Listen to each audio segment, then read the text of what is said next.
For the Chapter 26 exam, we were asked to use the last two digits of our VID number. So the last two digits of my VID number are 8 5s, and if we add those together, 8 plus 5, we get 13.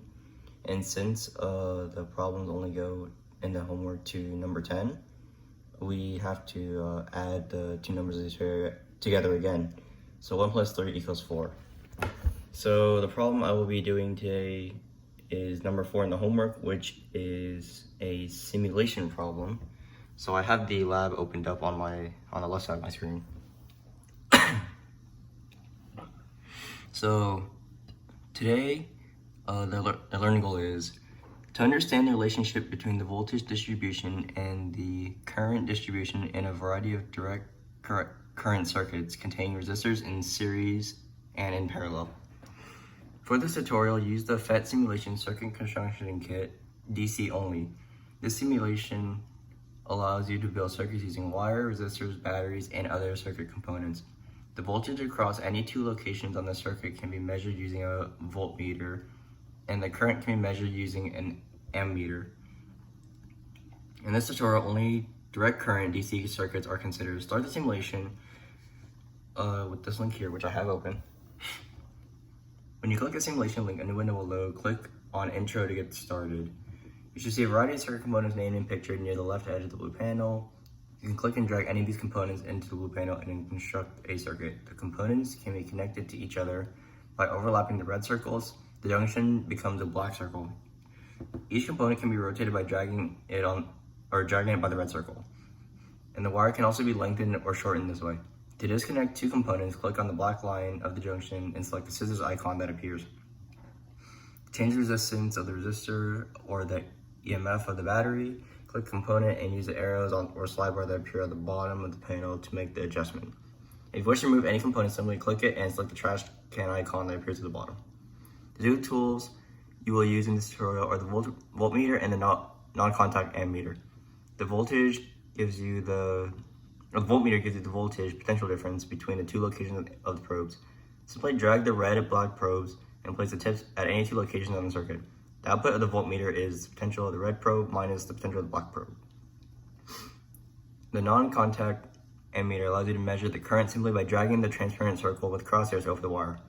Feel free to play around the simulation. When you're done, click the reset icon at the bottom right of the corner and corner of the panel before beginning part A. So part A states, let's start with a simple circuit that you will have seen in the Ohm's Law and Power PhET tutorial if you completed that one. What is the voltage reading across the resistor as shown in the figure? You should see the blue electrons flowing through the circuit, whereas conventional current is a flow of positive charge. You can select the current to display it in the panel in the upper right corner. So if we were to recreate this in the simulation, so I go to lab, I get my battery, I make it 9 volts, and then I get a resistor, and I make this 10 ohms. So if I connect all the wires together, here, here, and here, there we go. It asks us what is the voltage between the resistor. So I put one of the probes here and one of the probes here. We get the reading that this is 9 volts for part A. So we will fill in 9 volts. For part B, it asks us to construct a different circuit. Instead of one resistor, it is 2 resistors. So if we remove this real quick, and then snip this real quick, add a resistor here, and connect it. And this is 10 ohms, this is also 10 ohms, and then this is 9 volts, which is what the problem asks us. It says, place crosshairs of the no-contact ammeter just before each resistor to measure the current through the top and bottom resistors. How do these currents compare? So put an ammeter here, and we put another one, actually no, yeah, we put it here. We have 0.45 amps, and then if you put it here, it's also 0.45. So for part B, for both of these, they are the same. For part C, it says the current through each resistor in the 2 resistor circuit is blank the current through the resistor in the 1 resistor circuit. And the voltage across each resistor in the 2 resistor circuit is blank the voltage across the resistor in the 1 circuit resistor. So if we do the voltage too, since we haven't done that yet, we can test it real quick. And we get that is 0.45 volts. If I were to construct another one of these real quick, which is the one from part A, which is the 1 resistor circuit. Where is it? There it is. So we have it at 0.45 here for voltage, but if we do it here, we have it at 9 volts. And then for here, we have 0.45A, but if we do it here, we have 0.9A. So for part C, both of these would be half, since in the 2 resistor circuit, it is each of the things are half of that of the ones in the 1 resistor circuit. For part D, it asks us, for the series circuit in the previous part, change the resistance of the bottom resistor to 20 ohms. What is the voltage across this 20 ohm resistor? So if I remove this real quick, just to get rid of it.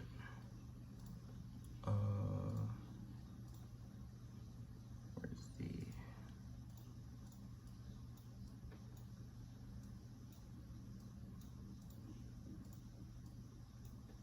Okay, so the problem asks us to make the bottom resistor 20 ohms. So if I make this 20, it then asks us, what is the voltage across this 20 ohm resistor? So I put the probes by the resistor. I get that the voltage is -6 volts, which is also just 6 volts. So for part D, we would get 6 volts for the 20 ohm resistor. Yeah, there you go. That's the right orientation. 6 volts. So for part E, it asks us, what must be the resistance of a single resistor connected to a 9-volt battery for the current coming out of the battery to be the same as that of the circuit in part D? So the current ohms that we have in each of these resistors is 10 ohms and 20 ohms. And if we want to keep the same voltage, this is a 1:2 ratio. So if we just scale up these 2 values, we could hypothetically get the same voltage. So if I were to scale this up to the next factor, which would be like a factor of 5. So if we add 5 to this, we get 15 ohms. And this isn't 6 volts. So we would have to increase this double since it's a 1:2 ratio. So since we added 5 here, we would add 10 here. And that would be 30 ohms. And we get the same amount of voltage. So for part E, the resistance of a single resistor must be at least 30 volt or 30 ohms, while the other one would have to counteract it and be half as much, which would be 15 ohms. So for part E, for this scenario, we would select 30 ohms. For part F, we have to construct this circuit system. So I'm going to reset all this. So it is a 10-volt battery with a switch and 2 resistors, one being 10 ohms and the other being 20. So we'll take a 10-volt battery.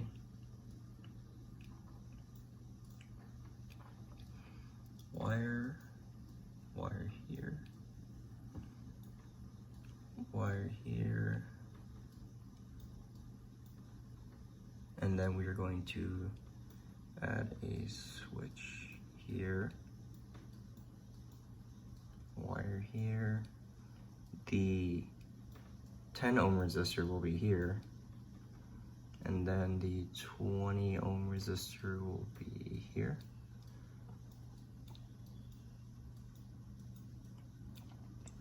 With a wire here and a wire here. So connect all these together. Okay, let's see. So this will be 20 ohms. I have to adjust this. Okay, 20 ohms. So, and the problem asks us, change the value of the battery EMF to 10 volts and make sure the middle resistor is set to 20. Use extra wire for each leg of the circuit so you can measure the current through all the legs. How does the current coming out of the battery change when the switch is closed? So right now, the current is 1A, but if we turn the switch on, it becomes 1.5A. So from the options we have, the correct answer would be, it increases because it adds an extra line of flow to the battery when this is closed. Because if we open it, it cuts this section off. But if we close it, it adds an extra flow here. So the current would increase. For part G, with the switch closed, how does the voltage across the 20 ohm resistor compare to the voltage across the 10 ohm resistor? So when the switch is closed, the voltage is what we're going to measure next. So the voltage here is 10 volts, but the voltage here is also 10 volts because they basically have the same flow, because this is double the resistance, but it's still the same amount of flow, it's just slower. So the correct answer for part G would be the voltage across the 20 ohm resistor is equal to the voltage across the 10 ohm resistor. For part H, for the parallel circuit in the previous part, with the switch closed, the current through the 20 ohm resistor is blank the current of the 10 ohm resistor. The current would be less than, as we can observe here with the flow of the negative charges. We can see that it is not as quick as that of the 10 ohm, because you can see it passes through faster here instead of here. So the current through the 20 ohm is less than that of the 10 ohm. And I think we can also measure this out too if we put this on. So this is 0.5A, while this one is 1A. For part I, the question asks us, for the circuit in the previous part, what happens to the current flowing through the resistor on the right when the switch is closed, allowing current to flow through the resistor? So if we open and close this, as we can see, the flow does not change at all, as these stay the same pace, no matter if I open or close it. So for part I, the current flowing through the resistor on the right doesn't make a difference. For part J, with the switch open, what must the resistance of the resistor on the right for the current out of the battery to be the same as when the switch is closed? And the resistance of the two resistors are 10 and 20 ohms. So when the switch is open, the question asks roughly what must be the resistance of the resistor on the right for the current out of the battery to be the same as when the switch is closed. So the current right now is 1 amp when it's open. When it's closed, it is 1.5. So we need the value to be 1.5A. So with the switch open. So if we do this and we modify the resistor on the right, if we increase it, that's not the right direction. So we need to decrease the resistor on the right. And if we set it to, let's see, it's roughly 7 ohms. It's not exactly 7, but that's the closest I can get. But 6.5 ohms if we were to leave it with the circuit open in order for the current out of the battery to be the same when this switch is open. That's the closest I can get it to about the same value as it was before when it is open or when it's closed. So for part J, we are going to answer roughly 7 ohms for our problem. For part K, the question asks us, the brightness of the light bulb having a specific resistance increases if the current through it increases. For the circuit shown in the figure below, how does the brightness of the light bulb change when the resistance of the 10 ohm resistor is decreased? So we have to make this circuit. So it is a 9-volt battery, wiring, a resistor here that is 20 ohms.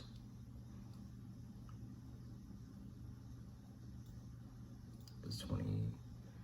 Another wire here. Wire here. Wire here.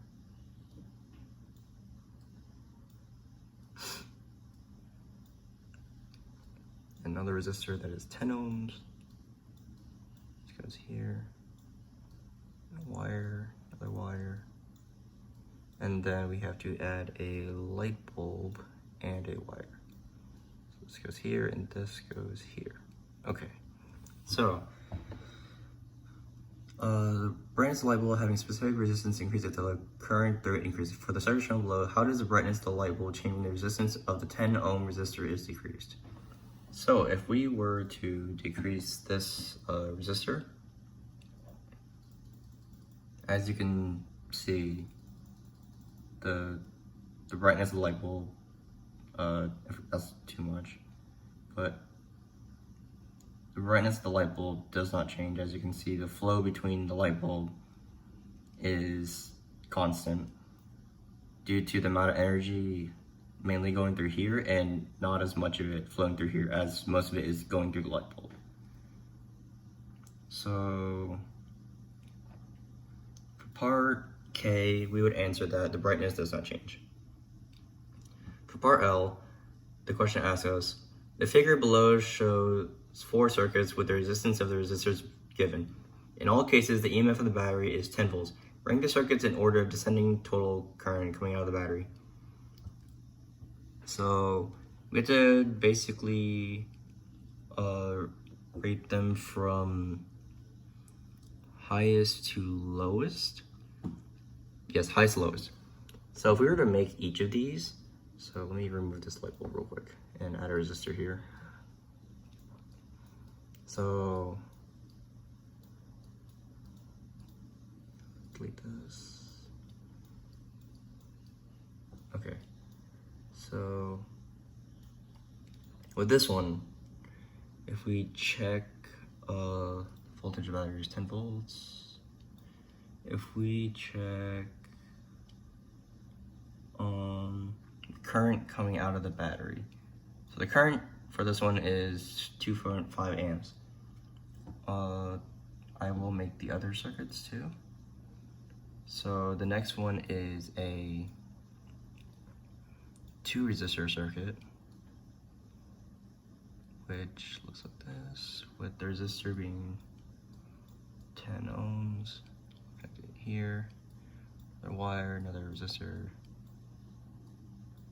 and then 2 wires here. Oh, that is not right. Wire here, here, and here. Okay, so I'll test all these individually. Let me make the next one, which is a 1 resistor circuit. This, and then these are all 10 volts, so I have to change the battery voltage. Okay, 10, 10. Oh, there we go. And then the last one is the 2 resistor circuit, which is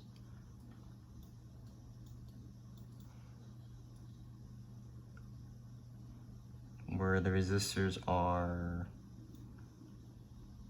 yeah, they're a long circuit instead of parallel like this one.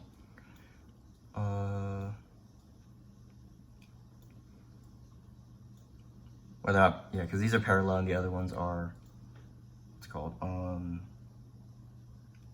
like direct. So I unfortunately can't make enough wires for this, so I'll just go through them one by one. So this circuit here with the 3 resistors gives us a current of 2.5. This one here with the 2 parallels gives us a current of 2, while this one here with the 1 resistor gives us a current of 1. And if I cut one of these wires off real quick to add to this one with the 2 resistors that are together, cut this out real quick. There we go. You will see that the current on this one is 0.5. So ranking from highest to lowest, the 3 resistor circuit would be the greatest, with the second highest being the 2 resistor circuit where they are both parallel. The third highest would be the 1 resistor circuit, and the lowest output would be the circuit with the 2 resistors that are directly connected instead of being parallel. So for part K, that is what we would answer for descending order.